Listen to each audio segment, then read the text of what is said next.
अब ये भाव कीजिए कि पिताजी हमको न जाने कितने तरह के मिठाई, फल, फूल क्या क्या खिलाए होंगे, लेकिन अब वो मौका नहीं रह गया, वो चीज नहीं है। तो यथाशक्ति जो हम बोल रहे हैं उसको ध्यान से सुनिए। यथाशक्ति जो हमसे फल फूल मिष्ठान बन पा रहा है वह हम हे पिताश्री आपके श्रद्धांजलि में आपको समर्पित कर रहे हैं। आप इसको जो है ग्रहण कीजिए और हमें ऋण कीजिए, ऐसा भाव करके वहाँ पे यहाँ पे साइड में रख दीजिए। ये हाँ ठीक है। महानुभावों, इसमें हमसे बुजुर्ग भी हैं, हम उम्र भी हैं, नवयुवक भी हैं, बच्चे भी हैं, माताएं भी हैं, बहनें भी हैं, सभी। अगर किसी के मन में इस पद्धति से संबंधित अगर कोई प्रश्न मन में उठता है तो उसको विनम्रता से और मर्यादित तरीके से उसको आप जान सकते हैं, पूछ सकते हैं किसका कारण है, क्या है, कैसे है, इसका इस चीज को करने का क्या मतलब निकल रहा है, समझना जैसे समझना है तो बोल सकते हैं। मैं अभी जो बता रहा हूँ जी, हमारे जो है बच्चे, हम लोग भी अपने पूर्वज का नाम नहीं जानते हैं, लेकिन अगर मृतक का तस्वीर आज व्यवस्था बन गया, आधार कार्ड में भले उसका जन्म तिथि नहीं मालूम है, लेकिन एक एक करके सन डाल देता है। तो हम जो भी घर में जो मरते हैं उनका हम तस्वीर जरूर बनवा के पहले से रखें, और तस्वीर को इस तरह से बनवाइए कि उसका नाम हो, उनके पिता का नाम हो, उनके माता का नाम हो, उनकी जन्म तिथि हो और मृत्यु की तिथि हो। जब ये तस्वीर बनवा करके आप घर के दीवारों में लटकाएंगे, जहाँ दुनिया भर का दुर्गा, काली, शंकर जो है या हीरो हीरोइन का लटकाते हैं, उसको हटा के इनको लगाएंगे, तो हमारे आने वाले पीढ़ी जो बच्चे हैं वो कभी नहीं पूछेंगे पापा हमारे बाबा का नाम क्या था, हमारे दादी का नाम क्या था, ये नहीं पूछेंगे। क्यों? क्योंकि वो ऑलरेडी तस्वीर वहाँ पे है। और जब जब सुबह में नहा के निकलते हैं या सुबह उठते हैं, नींद से खुलते हैं, तो धरती का चरण स्पर्श कीजिए, क्योंकि उसी के ऊपर आप जब पाँव रखेंगे उससे पहले धरती को नमन कीजिए। इसके बाद अपने घर के जो बड़े बुजुर्ग जो गुजर गए हैं उनकी तस्वीर बनवा के रखें, उनके सामने नतमस्तक होइए। नहाने धोने के बाद और देवी देवता का पूजा भाड़ में जाए मत कीजिए, लेकिन अपने जो जिनका मृत्यु हो गया है उनके तस्वीरों के समक्ष आप लोग जो है नमन कीजिए। घर में जो एक हमारा देवता होता है चौरी, हर घर में चौरी होता है, गृह देवता, उस गृह देवता में जाकर के उनको प्रणाम कीजिए। सुबह शाम ये क्रिया कीजिए। ये हमारे प्रत्यक्ष रहे हैं, ये जब थे तब हम हैं, और हम हैं तभी इनका वंशज, हमारा वंशज आगे रहेगा। बाकी देवी देवता हमारी आस्था में हैं, लेकिन वो हमें किसी तरह का सकारात्मक चीज नहीं है, क्योंकि सकारात्मक ये थे, इन्होंने कहता है ना कि बनाने वाला जो जन्म देता है वो भगवान होता है। तो जन्म किसने दिया? इन लोगों ने दिया। तो ये हमारे भगवान है, इनकी पूजा कीजिए। और जिनके जिंदगी में माँ बाप मौजूद हैं, हम उनसे निवेदन करेंगे कि उनके औलाद चाहे बेटा हो या बेटी हो, वो चाहे गाली भी दे रहे हैं उसको आप आशीर्वाद समझ के और उनका मान सम्मान जरूर करिए, क्योंकि वो आज हैं, कल नहीं रहेंगे। जब वो कल नहीं रहेंगे तब उनकी कमी आपको महसूस होगी कि उनकी क्या स्थान था, क्या महत्व था। आज हैं तो आपको भारी लग रहे हैं, लेकिन जब नहीं रहेंगे तब आपके दरवाजे पे जब खाली हो जाएगा तब महसूस होगा कि हाँ हमारे पीछे कुछ भी नहीं है। आज हम चाहे कुछ भी कहीं भी विवाद झगड़ा करके आ जाए, पुलिस केस हो जाए, हम चाहेंगे तो नहीं सलटा पाएंगे, लेकिन हमारा एक बुजुर्ग कोई भी होगा, चाहे नाना बाबा बाप कोई भी होगा, वो बुजुर्ग जा करके हाथ जोड़ लेगा तो कोर्ट कचहरी भी एक बार माफ कर देगा। ये स्थान होता है बड़े बुजुर्गों का। जब हम किसी मुसीबत में गिरते हैं तो हम अपने पीछे देखते हैं कि हमारे सियाने बड़े बाप, बड़े पिताजी या नाना मामा, बड़े भाई हैं कि नहीं है। अगर वो हैं तो हमें ताकत मिलती है, हौसला मिलता है। दूसरा कोई भी देखता है कि अभी उसके सियाने हैं, कुछ भी बात होता है कहते हैं हम सियानों से थोड़ा एक बार पूछ लें। क्यों पूछ लें? क्योंकि उनको जिंदगी का अनुभव है। हम पढ़ के शिक्षित जरूर हो गए हैं, हमारे पास तकनीकी ज्ञान है, लेकिन उम्र का ज्ञान नहीं है। जिस दिन को इन लोगों ने देखा है वो हमने नहीं देखा है। तो इसलिए उनका महत्व, उनका कदर, उनका सम्मान हर घर में होना चाहिए। पहले उनको एक बार कहीं भी आप काम में बिल्लाए हुए हैं, शाम को आइए तो एक बार, भले घर में पत्नी कर रही है कि खाना खाएं, लेकिन आप एक बार जा करके स्वयं पूछिए कि बाबू माई खाना खाए हैं कि नहीं। अगर वो कहते हैं कि हाँ खाना खाए हैं, तब इसके बाद जाके आप खाना खाइए। क्यों? क्योंकि जब हम छोटे थे तो इन लोगों ने हमको पहले निवाला खिलाया है, तब इन लोगों ने खाया। आज हमारे बच्चे के स्वरूप वो हैं, आज वो जो है समर्थ हैं शारीरिक रूप से, तो हमारा दायित्व बनता है कि हम उनको पहले पूज्य करें, उनको भोजन दें, उनको पहले समझें, इसके बाद उनको घर से कहीं भी निकलते हैं, चाहे किसी भी काम काज के लिए निकलते हैं, चाहे हम पढ़ाई के लिए निकलते हैं, घर में जो हमारे बुजुर्ग हैं, माँ बाप हैं, उनका पहले चरण स्पर्श कीजिए, उनसे आशीर्वाद लीजिए और इसके बाद आप अपने गंतव्य पर जाइए, अपने कार्य में जाइए। इस बात का विशेष ख्याल हम सभी से निवेदन करेंगे कि जो भी है, अगर हमारे माँ बाप मौजूद हैं तो चाहे हम उम्र में कितना भी हो गए, हम अभी बच्चे हैं। जिस दिन हमारे माँ बाप नहीं रहेंगे उस दिन हम बच्चे नहीं रहेंगे।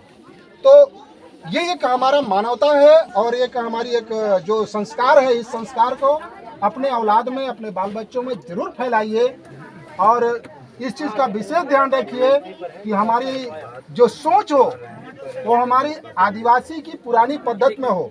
क्योंकि हमारे मंदिर नहीं है, हमारे कोई तस्वीर नहीं है, कोई देवी देवता नहीं है। हमारे आदिवासी संस्कृति सभ्यता में क्या है, हमारे 3 जगह देवता होते हैं।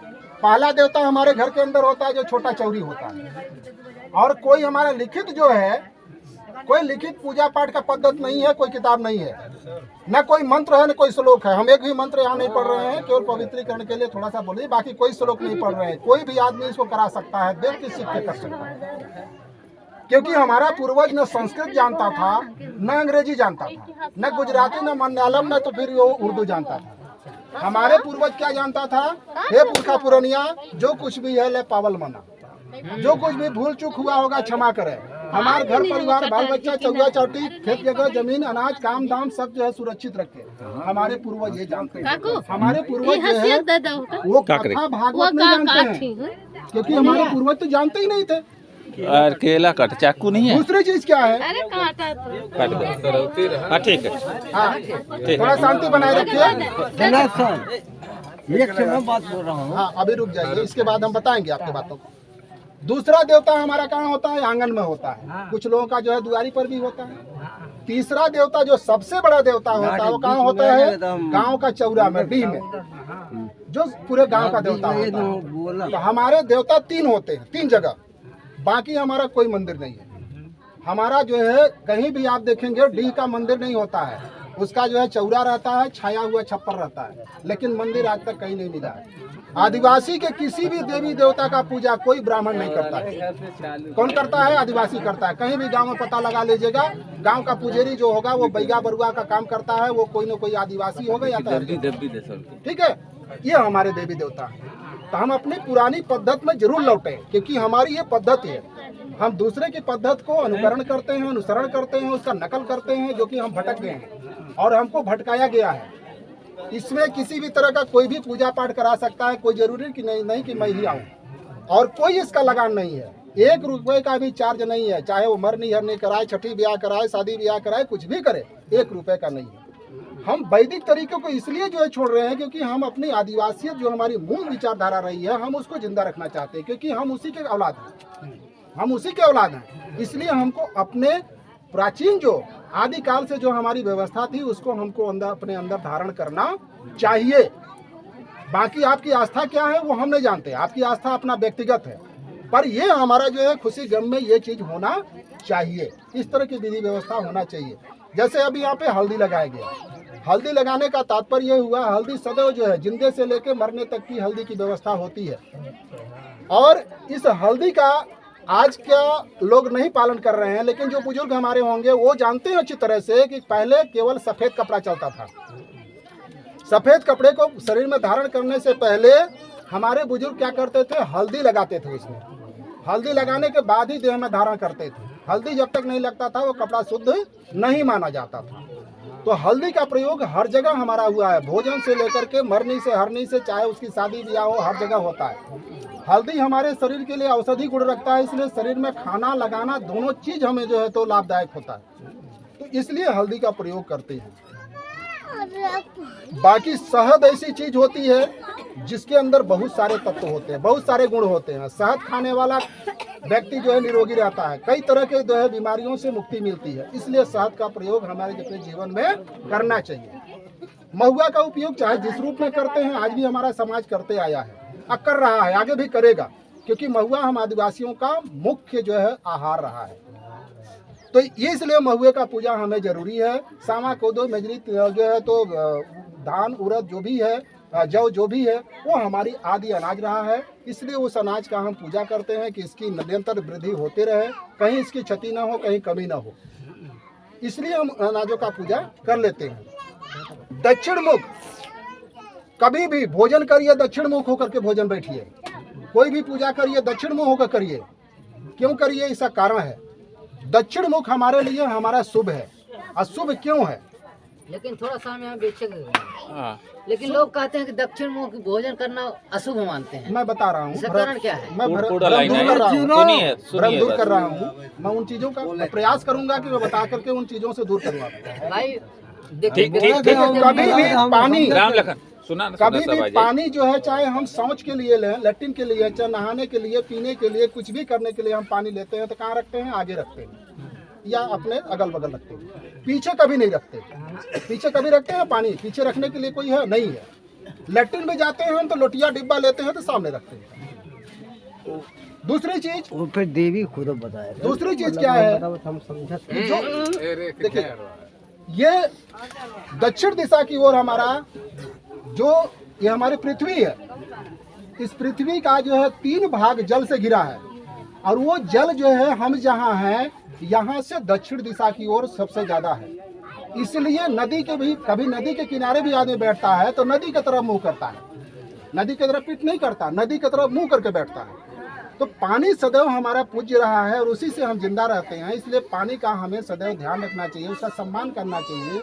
इसलिए जो हमारा समुद्र है वो दक्षिण दिशा की ओर है, तो हमें सदैव दक्षिण दिशा का सम्मान करना चाहिए। और हमारी पूर्वज जो है वो भी दक्षिण दिशा से ही, हमारी मानव सभ्यता का जब अनुकरण जन्म हुआ, पैदाइशी हुआ, तो वो भी एक कैमा के पेड़ के नीचे, कुछ लोग हल्दू बोलते हैं, कुछ लोग करम बोलते हैं, कैमा के पेड़ के नीचे जन्म हुआ। तो वो भी हमारा जो है बहुत बड़ा उससे इतिहास है। इसीलिए भादों के शुक्ल पक्ष एकादशी में करम का पूजा होता है। हमारी आदिवासी परंपरा का बहुत बड़ा त्योहार है वो, भले हम नहीं मना पाते, हमारी कमी है, अज्ञानता है, लेकिन करम का पूजा हर आदिवासी को मनाना चाहिए। तो इस तरह से ये सारी चीजें हैं, इसलिए दक्षिण दिशा हमारे लिए शुभ है। दूसरी चीज क्या है, दक्षिण दिशा का कई कारण है। जब भाइयों का हिस्सा बढ़ता है जमीन का, तो सबसे बड़े भाई का हिस्सा दक्षिण दिशा में बढ़ता है। और आज हम अज्ञानता बस कुछ भी कर लें, लेकिन पुराने समय का आप इतिहास खंगालेंगे तो अनाज जब खरिहान में जब इकट्ठा होता था दाने के बाद, तो उसको नापने के लिए दक्षिण मुंह होकर के बैठते थे लोग। जो भी पहला पाथी कुरई होता था दक्षिण मुंह होकर के नापते थे, ठीक है ना। इसलिए दक्षिण हमारे लिए पूज्य है। दूसरी चीज, तीसरी चीज मान लीजिए, हमारे घर के जो देवी देवता होते हैं सदैव दक्षिण घर के जो है उसमें रहते हैं। जो हमारे घर का दक्षिण दिशा में जो रूम होता है, जो कमरा होता है, जो कोठरी होता है, हमारे पुरखा पुरानिया दक्षिण दिशा की ओर रहते हैं। अगर नहीं व्यवस्था है तो कहीं रख देता है, लेकिन ज्यादातर मान्यता हमारी ये है कि घर का दक्षिण कोना जो होगा उधर हम अपने पुरखा पुरानिया का चौरी बनाते हैं। इसलिए दक्षिण दिशा भी हमें बहुत महत्व है। इसलिए हमारी जो आदि परंपरा की जो व्यवस्था थी, तो मरने के बाद लाश में जो दफन किया जाता था, जलाया नहीं जाता था, दफन किया जाता था, उस लाश को भी दक्षिण दिशा की ओर मुड़ करके करते थे। उत्तर नहीं करते थे, उत्तर बाद में करना शुरू किए। तो ये दक्षिण दिशा हमारे लिए इस तरह से कई मायने में जो है बहुत जरूरी है। इसलिए दक्षिण मुख की ओर हमें शुभ होता है, ना कि उत्तर।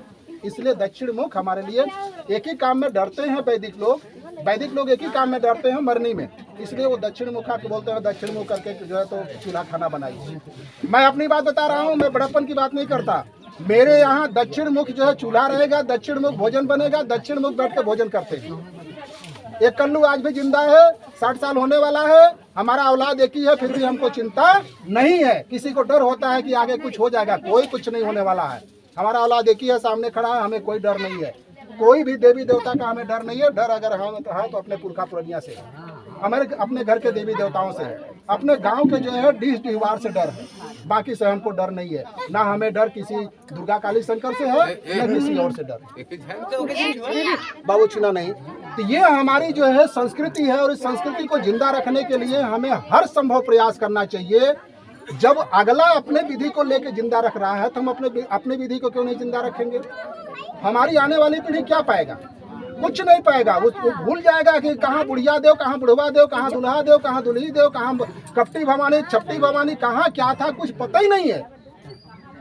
पहले भी यही होता था, सरिया जो होता था मवेशी रखने का दक्षिण दिशा की ओर होता था, और गांव की निकासी जो करते थे किसी चीज के लिए दक्षिण दिशा की ओर जाते थे। तो ये दक्षिण दिशा हमारे लिए इतना महत्वपूर्ण है, इसलिए दक्षिण दिशा का प्रयोग करना चाहिए।